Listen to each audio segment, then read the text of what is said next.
اٹھائیں گے تو وہ برا منائیں گے ہمارے لوگ، اتنا تو ہم نہیں کریں۔ جی کریں آغاز جی۔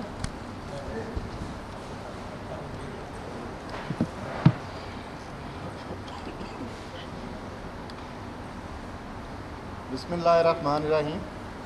سب سے پہلے میں میڈیا کے دوستوں کا شکریہ ادا کرتا ہوں کہ وہ ہماری دعوت پر یہاں تشریف لائے۔ آج پریس کانفرنس اپنی اہمیت کے اعتبار سے بہت اہم ہے کہ آج امیر جماعت اسلامی محترم جناب سینیٹر سراج الحق صاحب نے نیشنل ایسوسی ایشن فار ایجوکیشن پاکستان، جس کو اختصار کے ساتھ ہم نافے کہتے ہیں، اس کا ایک اجلاس تھا جس میں پرائیویٹ سکولز کی تمام ایسوسی ایشن جو ہیں ان کے عہدیداران نے شرکت کی۔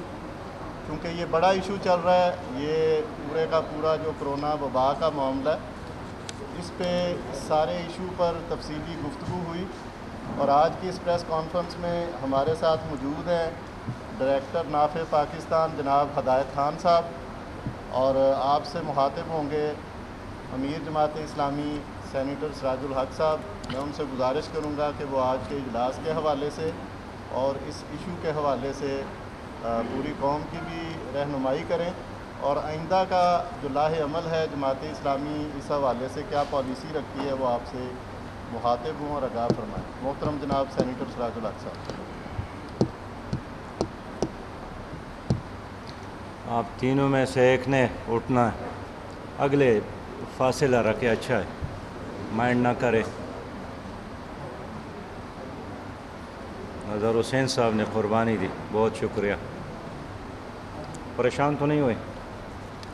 نظر حسین صاحب خپا خو نہ شوئے؟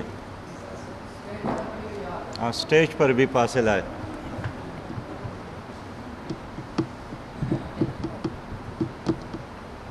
الحمدللہ رب العالمین والصلاة والسلام علی رسولہ الکریم، اما بعد۔ معزز صحافی حضرات، آپ سب کا بہت شکریہ، آپ مختصر نوٹس پر اس پروگرام میں شریک ہے۔ آج جماعت اسلامی پاکستان کے مرکزی ہیڈ کوارٹر منصورہ میں بہت ہی اہم اجلاس ہوا، اور اس اجلاس کی تمام تر انتظامات پرائیویٹ تعلیمی اداروں پر مشتمل ہمارے دوستوں نے کیے، اور نافع نے اس کو لیڈ کیا ہے۔ آج کے اس اجلاس میں صوبہ سندھ، پنجاب، خیبر پختونخوا، بلوچستان اور کشمیر کے تعلیمی اداروں سے تعلق رکھنے والے پرنسپل حضرات اور تعلیمی اداروں کے مالکان اور ان کے نمائندگان نے شرکت کی۔ آپ جانتے ہیں کہ کرونا وائرس کی وجہ سے ساری دنیا میں تعلیمی ادارے متاثر ہو گئے ہیں، لیکن 4 مہینوں کے دوران کئی ممالک میں دوبارہ تعلیمی ادارے کھل گئے ہیں۔ پاکستان میں 27 فروری سے تعلیمی ادارے بند ہونا شروع ہو گئے، اور اب جون کا مہینہ شروع ہوا ہے، اور اس وقت سرکاری تعلیمی اداروں کے علاوہ 2 لاکھ سے زیادہ نجی تعلیمی ادارے بھی بند ہیں، جس میں 2.5 کروڑ سے زیادہ بچے زیر تعلیم ہیں۔ تمام دینی مدارس بھی بند ہیں، جس میں 31 لاکھ سے زیادہ بچے زیر تعلیم ہیں، اور اب تک حکومت تعلیمی عمل کی بحالی کے حوالے سے کوئی پروگرام نہیں دے سکی۔ اب المیہ یہی ہے کہ ان تعلیمی اداروں کی بندش کی وجہ سے کم از کم پرائیویٹ تعلیمی ادارے ایک دوہرے مصیبت سے دوچار ہے۔ ایک طرف کرونا وائرس اور دوسرے طرف یہ تعلیمی ادارے طلباء سے فیس لیتی ہیں تو اساتذہ کو تنخواہیں دیتی ہیں، اسکول کا کرایہ ادا کرتی ہیں، یوٹیلیٹی بلز ادا کرتے ہیں، اور جب یہ فیسز کا سلسلہ ختم ہوا، جس طرح 4 مہینوں سے ان کو نہیں مل رہے ہیں، تو 15 لاکھ سے زیادہ اساتذہ کی تنخواہیں ہیں جو 4 مہینوں سے یہ لوگ نہیں دے سکے، اور جن عمارتوں میں انہوں نے اسکولز قائم کیے ہیں ان کی کرایہ جات بھی ادا نہیں کر سکے، بجلی کا بل اور دیگر یوٹیلیٹیز بل بھی یہ ادا نہیں کر سکے، اور اس طرح یہ تعلیمی ادارے ایک شدید مشکل سے دوچار ہے۔ اب رمضان بھی گزر گیا، عید بھی گزر گئی، اور سچی بات یہ ہے کہ بہت سارے اساتذہ ایسے ہیں کہ تنخواہ نہ ملنے کی وجہ سے وہ عید کے دن بھی اپنے بچوں کو ان کے مرضی کے مطابق کپڑے تو کیا کہ کانا بھی نہیں کھلا سکے۔ تو میں آج یہ کہنا چاہتا ہوں حکومت پاکستان سے کہ ان پرائیویٹ تعلیمی اداروں میں 40% سے زیادہ بچے زیر تعلیم ہیں، اور تعلیم دینا ریاست اور حکومت کی ذمہ داری ہے آئین کے آرٹیکل 25A کے مطابق، لیکن ان پرائیویٹ تعلیمی اداروں نے حکومت کے ساتھ ایک بہت بڑا بوجھ اٹھایا ہے، لیکن اب یہ تعلیمی ادارے تباہی سے دوچار ہے تو حکومت نے اب تک اس پر کوئی توجہ نہیں دی، اور ظلم یہ ہے کہ بعض تعلیمی اداروں کے جو نگران وزراء ہے انہوں نے ان اونرز کو، تعلیمی اداروں کے مالکان کو مافیا تک کہا، اور ان کے سٹیٹمنٹ اور بیانات کی وجہ سے انہوں نے ایک ایسا فضا بنایا ہے کہ والدین اور سکولز کا جو مینجمنٹ ہے، اونرز ہے، مالکان ہے، اساتذہ ہے، یہ آپس میں لڑ پڑے، اور مسلسل یہ انکریج کر رہے ہیں لوگوں کو بغاوت کرنے پر کہ تمہارے دشمن ہیں۔ تو میں حکومت سے پوچھنا چاہتا ہوں کہ ان تعلیمی اداروں میں اگر یہ بچے پڑھنے نہ جائیں اور یہ تعلیمی ادارے بند ہو تو ان بچوں کا مستقبل کیا ہوگا؟ اور کیا پاکستان کی حکومت کے ساتھ فی الوقت ایسا کوئی انتظام ہے کہ ان 40 لاکھ، یہ جو 40% تعلیمی بوجھ انہوں نے جو اٹھایا ہے، جس میں 2.5 کروڑ بچے زیر تعلیم ہیں، ہماری حکومت اس کو پڑھانے کا انتظام کر سکے؟ اس لیے کہ خود حکومت کے سٹیٹمنٹ ہے کہ بڑے بڑے اعلانات کے باوجود بھی 2 کروڑ بچے اب بھی اسکول نہیں جاتے ہیں، تو جو جاتے ہیں ان کے لیے بھی آپ دروازے بند کرتے ہیں۔ یہ تعلیمی ادارے ہمارے نظریاتی سرحدوں کے محافظ ہیں، پاکستان کی سوسائٹی پر ان کا بہت بڑا احسان ہے، اور میں سمجھتا ہوں کہ ایک طرف اگر سرکاری تعلیمی اداروں کی سچویشن اور صورتحال رزلٹ اور نتائج کی وجہ سے بہت خراب ہوا ہے، تو دوسرے طرف ان پرائیویٹ تعلیمی اداروں کے نتائج اس سے بدرجہاں بہتر ہے، اور یہی وجہ ہے کہ آپ ایک سروے کر لیں کہ کیا کسی وزیر تعلیم کا بیٹا، کیا کوئی ڈائریکٹر آف ایجوکیشن کا بیٹا سرکاری اسکول میں پڑھنے جاتا ہے، یا وہ بھی اپنے بچوں کو انہی تعلیمی اداروں میں بھیجتا ہے جن کو آپ پرائیویٹ تعلیمی ادارے یا نجی تعلیمی ادارے کہتے ہیں؟ لیکن اب کرونا وائرس کی وجہ سے یہ تعلیمی ادارے، میں کہتا ہوں کہ مرغ بسمل ہے، اور حکومت نے جو 1200 بلین کرونا وائرس کی وبا کے حوالے سے اعلان کیا تھا کہ ہم اس میں سپورٹ دیں گے ان تمام اداروں کو جو اس وبا سے متاثر ہو گئے ہیں، انہوں نے اب تک تعلیمی اداروں کے ساتھ اس میں کوئی تعاون نہیں کیا۔ اور میں کہتا ہوں کہ جس طرح امریکہ میں ایک گورے نے ایک کالے کے گردن پر گھٹنا رکھا ہے اور وہ نیچے سے چلا رہا ہے کہ میں مر رہا ہوں، میں سانس نہیں لے سکتا ہوں، لیکن وہ بڑے بے تنائی کے ساتھ مزید زور دے رہا ہے اور بالآخر وہ مر گیا، جس کی وجہ سے امریکہ میں ہنگامے ہیں اور ساری دنیا کو پتہ چلا امریکہ کی جمہوریت کا، امریکہ کی شرافت کا، امریکہ کی انسانیت دوستی کا۔ آج یہ پرائیویٹ تعلیمی ادارے جن کے ذمہ داران اس وقت میرے سامنے بیٹھے ہیں، ان کے چہروں پر بے انتہا پریشانیاں میں دیکھ رہا ہوں۔ نظام نے ان کے گردن پر گھٹنا تو رکھا ہے، لیکن ان کو ریلیف دینے کا، زندگی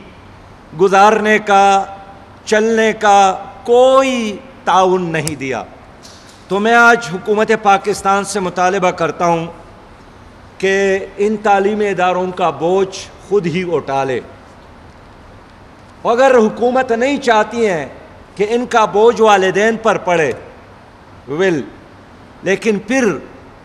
ان تعلیمی اداروں میں پڑھانے والے اساتذہ کرام کی تنخواہیں حکومت ادا کرے، ان کے بلڈنگز کی کرایہ حکومت ادا کرے، ان کے یوٹیلیٹی بلز حکومت ادا کرے، اور میں چاہتا ہوں کہ حکومت ان کے لیے بلا سود قرضوں کا اعلان کرے تاکہ اپنے ان اداروں کو چلائے بھی اور مزید بہتر اور مضبوط بنا لے۔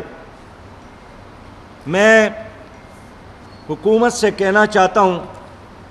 کہ تعلیمی نظام کو بحال کرنے کی ضرورت ہے، اور جس طرح ہر شعبے کے لیے حکومت نے ایک SOP اعلان کیا ہے، اسی طرح ایک SOP ان تعلیمی اداروں کے مالکان، ان کے ذمہ داران کے ساتھ مل کر بنایا جائے اور سٹیک ہولڈر کو بلا کر ان کے ساتھ پالیسی بنایا جائے۔ یہ مناسب نہیں ہے کہ ایک وزیر تعلیم کے ذہن میں جو بھی بات آتی ہے وہ اعلان کرتی ہے اور وہ نوٹیفیکیشن بھی نہیں کرتا ہے، وہ ٹویٹ کے ذریعے، اور اگلا دن پھر اور ٹویٹ اور اگلا دن پھر اور ٹویٹ۔ تو حکومت ٹویٹ پہ نہیں چلتی، حکومت پالیسیوں کی بنیاد پر چلتی ہے، اور پالیسیاں تب کامیاب ہوتی ہے جب اس میں تمام سٹیک ہولڈر کے ساتھ مشاورت کیا جائے۔ اس لیے ہم ان تعلیمی اداروں کے پش پہ کڑے ہیں، ان کے جو اونر ہیں اور خاص کر ان تعلیمی اداروں میں پڑھنے والے بچوں کے ساتھ اور پڑھانے والے اساتذہ کرام کے ساتھ ہم کھڑے ہیں۔ ہم اس کو تنہا نہیں چھوڑیں گے، اور یہ مناسب نہیں ہے کہ ہمارے چوک اور چوراہوں میں کل ان کے اساتذہ اور ان کے ذمہ داران جلسوں اور جلوسوں پر مجبور ہو۔ اس لیے شرافت کے ساتھ حکومت کو ان کی آواز سننی چاہیے۔ محترم صحافی حضرات، اس وقت ملک میں جو سچویشن ہے، ایک طرف کرونا وائرس ہے کہ مسلسل اس میں اضافہ ہو رہا ہے، اس وبا میں کل بھی 5000 نئے کیسز سامنے آئے ہیں، کل بھی 75 سے زیادہ لوگ شہید ہو گئے ہیں، اور میرے آج کے معلومات کے مطابق اس وقت لاہور میں کسی ہسپٹل میں ایک بیڈ بھی خالی نہیں ہے، پشاور میں ایک بیڈ بھی خالی نہیں ہے، کراچی میں کوئی بیمار ہسپٹل کا انتظامیہ لینے کے لیے تیار نہیں ہے، اور دوسرے طرف حکومت اصل ایشوز پر توجہ دینے کے بجائے چھوٹے اور غیر متعلق ایشوز میں الجھی ہوئی ہے۔ کون ذمہ دار ہے؟ ایک طرف آپ کی معیشت وینٹیلیٹر پر ہے، اور دوسرے طرف آپ نئی ایشوز کو کڑا کر کے یہی چاہتے ہیں کہ اصل مسائل سے لوگوں کی توجہ ہٹا دے۔ میں حکومت سے کہنا چاہتا ہوں کہ اپنی ذمہ داری پوری کریں، اور اس وقت ہمارے ملک میں بلکہ پورا ملک ICU میں ہے، قوم ICU میں ہے، اور حکومت میک اپ کی بات کر رہی ہے۔ میں سمجھتا ہوں کہ ICU میں موجود آدمی کے لیے بچانے کی ضرورت ہے، میک اپ کی ضرورت نہیں ہے۔ آپ ہمارے وزراء کے بیانات کو دیکھیں، آپ خود وزیر اعظم صاحب کے روز ایک کنفیوز سٹیٹمنٹ کو دیکھیں۔ اس لیے مجھے بہت زیادہ افسوس ہے کہ اس وقت انتہائی نااہل اور نالائق ڈرائیور گاڑی کو چلا رہا ہے، اور وہ اعلان بھی کر چکے ہیں کہ لوگ اپنی حفاظت خود ہی کریں، ہم کچھ نہیں کر سکتے۔ اب حکومت کس مرض کی دوا ہے؟ اس وقت آج کے لمحے تک ہمارے ڈاکٹروں کے ساتھ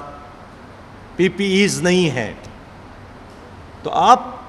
1500-1200 ارب روپے سے کم از کم 5 ارب روپے ڈاکٹروں کے لیے اعلان کرتے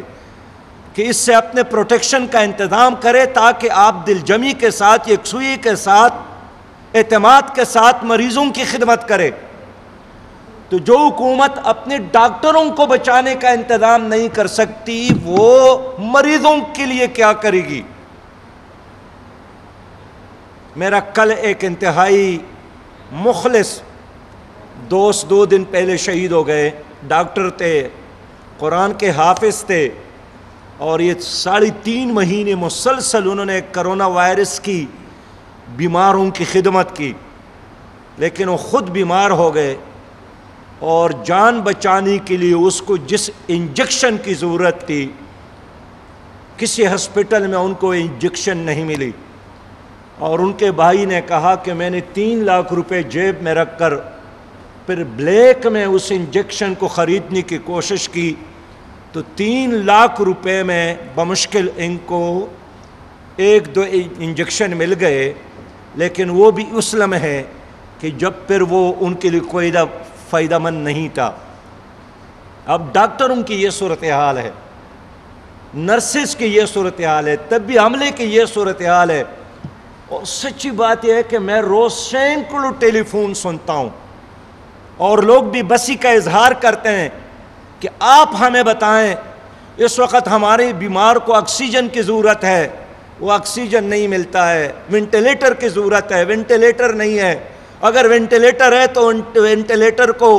استعمال کرنے والا، لگانے والا، چلانے والا عملہ نہیں ہے۔ ایسے حالات میں میں حکومت سے یہی کہنا چاہتا ہوں کہ نان ایشوز کی بجائے اصل ایشوز پر توجہ دے، اور یہ لڑنے کا وقت نہیں ہے، قوم کو اس دلدل سے نکالنے کا وقت ہے۔ یہ جو لوگ مر رہے ہیں، روز مر رہے ہیں، یہ آپ کے پاکستانی ہیں۔ اوورسیز پاکستانی کا مسئلہ بہت زیادہ سنگین ہے۔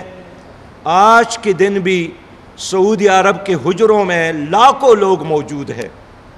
1,30,000 لوگوں نے اپلائی کی ہے لانے کے لیے، لیکن 800 ریال کا ٹکٹ 3,500 میں ملتا ہے بلیک پہ، اور وہ بھی سفارش پر۔ تو آپ مجھے بتائیں، کیا ہر مسافر کا اپروچ نہ سفیر تک ممکن ہے، نہ ہمارے وزیر تک ممکن ہے؟ تو خدا کے لیے حکومت سے یہی درخواست ہے کہ ان بیرونی ملک پاکستانیوں کو لانے کے لیے ایمرجنسی بنیاد پر اقدامات کرے،